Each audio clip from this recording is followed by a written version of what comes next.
I'm Atra Al-Nashar in Washington. The Federal Reserve delivering a long-awaited interest rate cut Wednesday, reducing the cost of borrowing by a quarter point. The central bank also signaling 2 more rate cuts are likely before the end of the year.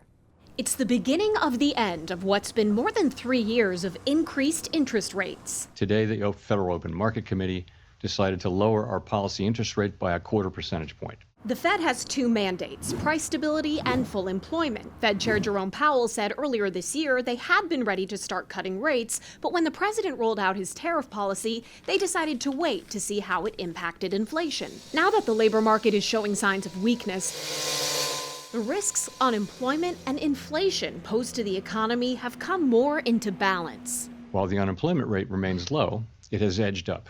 Job gains have slowed and downside risks to employment have risen. Payroll job gains have slowed significantly to a pace of just 29,000 per month over the past 3 months. A good part of the slowing likely reflects a decline in the growth of the labor force due to lower immigration and lower labor force participation.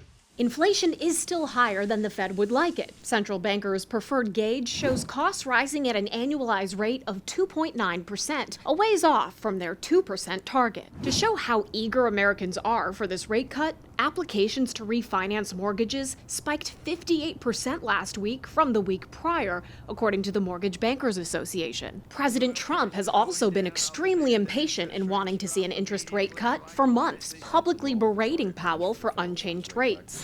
He's done a lousy job. The rate should be much lower. Wednesday's cut brings the federal funds rate to between 4 and 4.25%. In July, the president posted on social media, our Fed rate is at least 3 points too high. The Fed only meets twice more this year, in late October and mid-December. Their median projection of an appropriate federal funds rate by the end of the year is 3.6%.